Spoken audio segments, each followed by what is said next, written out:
नमस्कार, आप देख रहे हैं नई आवाज न्यूज चैनल। मैं हूं आपके साथ अंशु शर्मा। खबरों का रुख करते हैं। खबर लक्सर से है। हर्ष विद्या मंदिर पीजी कॉलेज रायसीन उत्तराखंड की जनजातियों में सामाजिक मूल्यों के संरक्षण में शिक्षा और लोक साहित्य की भूमिका विषय पर भारतीय सामाजिक विज्ञान अनुसंधान परिषद द्वारा प्रायोजित 2 दिवसीय राष्ट्रीय संगोष्ठी का शुभारंभ मुख्य अतिथि प्रोफेसर हरवीर सिंह रंधावा, अध्यक्ष सहायता प्राप्त महाविद्यालय उत्तराखंड संगठन ने किया। उन्होंने अपने उद्बोधन में शिक्षा की भूमिका पर प्रकाश डालते हुए कहा, लोक साहित्य और शिक्षा के माध्यम से जनजातीय समाज की सांस्कृतिक धरोहर को संरक्षित किया जा सकता है। विशिष्ट अतिथि डॉक्टर वीके शर्मा, डीन शिक्षा संकाय ग्लोबल विश्वविद्यालय सहारनपुर ने कहा, वर्तमान परिप्रेक्ष्य में शिक्षा और समाज के बीच संतुलन बनाए रखना आवश्यक है, जिससे परंपरा और आधुनिकता का समुचित सामंजस्य स्थापित हो सके। मुख्य वक्ता प्रोफेसर गोपीनाथ शर्मा, सेवानिवृत्त प्रोफेसर एवं डीन वनस्थली विद्यापीठ राजस्थान जयपुर ने लोक साहित्य की महत्ता पर विस्तृत चर्चा की और कहा, जनजातीय समाज के लोक साहित्य में न केवल मनोरंजन का माध्यम है, बल्कि ये उनके सामाजिक मूल्यों परंपराओं का जीवंत दस्तावेज भी है। कार्यक्रम की अध्यक्षता डॉक्टर केपी सिंह, सचिव एवं ब्लॉक प्रमुख ने की। उन्होंने अपने संबोधन में कहा, शिक्षा के क्षेत्र में इस प्रकार के विमर्श समाज को नई दिशा देने में सहायक होते हैं। महाविद्यालय के प्राचार्य डॉक्टर हर्ष कुमार दौलत ने सभी अतिथियों का स्वागत किया। संगोष्ठी के आयोजन सचिव डॉक्टर केपी तोमर ने विषय प्रवर्तन करते हुए संगोष्ठी की थीम पर प्रकाश डाला और बताया, ये संगोष्ठी शोधार्थियों के लिए एक उत्कृष्ट मंच प्रदान कर रही है। जसवीर सिंह की रिपोर्ट। का धन्यवाद करता हूं कि आपने अपना कीमती समय दिया। उसके साथ ही में ICSR जिसने इसे संपोषित किया है और प्रबंध समिति का भी धन्यवाद करता हूं। यह राष्ट्रीय सेमिनार जनजातियों के विषय में है, जिसमें शिक्षा और लोक साहित्यिक भूमिका से जो हमारी सांस्कृतिक पहचान थी वो वैश्वीकरण और औद्योगिकरण से कहीं न कहीं पिछड़ती जा रही है। तो हम अपनी मूल पहचान को कैसे जीवित रख सकते हैं, कैसे सुरक्षित रख सकते हैं।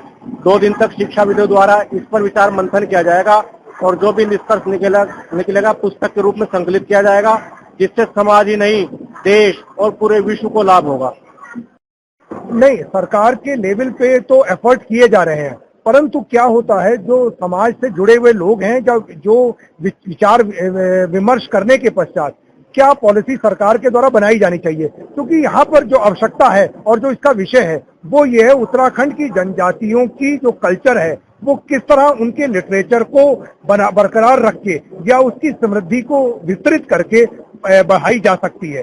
तो इसलिए क्या है, जितनी हमारी जैसे उत्तराखंड में 13 भाषाएं हैं, उनमें से जो 9 भाषाएं हैं वो जनजातियों की हैं और उनका जो लिटरेचर है वो बहुत ही रिच है, बहुत समृद्ध है। और उस समृद्ध साहित्य को या जो लोक साहित्य है उसको बरकरार रख के या उनका और ज्यादा प्रॉपर वे में मतलब स्प्रेड करके या लोगों को डिसमिनेट करके कैसे वो बढ़ाया जा सकता है, इस पर एक बहुत ही ज्वलंत विषय है। क्योंकि समाज की जो अवधारणा है वो क्या है, समाज को जोड़ना, समाज को अलगाव नहीं करना है।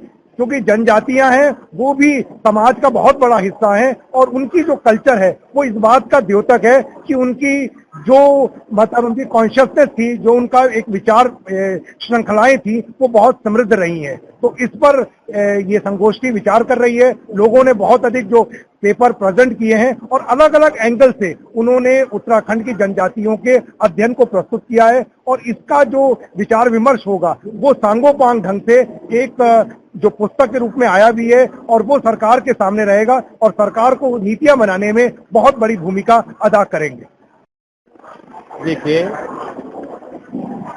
जो दो दिवसीय राष्ट्रीय संगोष्ठी हो रही है, उसमें जो जातियां जनजातियां जो के विषय पर जो हमने छात्रों को बताया कि उससे क्या होगा, अभी जो हमारे यहाँ नई शिक्षा पॉलिसी 2020 में ये कहा गया कि जो अब तक क्या होता है कि केवल 2 क्षेत्रीय भाषाओं में कोई वो नहीं होता था, प्रश्न पत्र वगैरह आपको जो होते थे। अब क्या होगा, अगर ये 2020 में जो नई शिक्षा पॉलिसी आई है, नीति आई है, इसमें कहा गया है कि जैसा जनजातीय क्षेत्र की भाषा की उसमें ही उनका प्रश्न पत्र वगैरह सब इसी में होंगे। कि पूरा देश एक समग्र देश बने।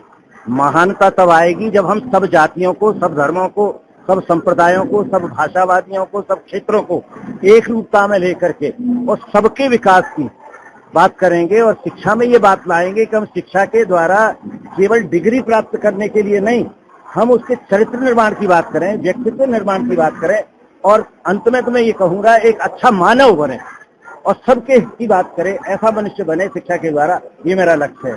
वो अनुसूचित जाति के लिए भी है, अनुसूचित जनजाति के लिए भी है, वो विकलांग वर्ग के लिए भी है, स्त्री के लिए भी है, पुरुष के लिए भी है, सब क्षेत्रों के लिए, सभी का विकास होना चाहिए। ये थी फिलहाल की कुछ खास खबरें। बाकी खबरों के लिए देखते रहिए नई आवाज न्यूज चैनल और चैनल को लाइक, सब्सक्राइब और शेयर करना ना भूलें।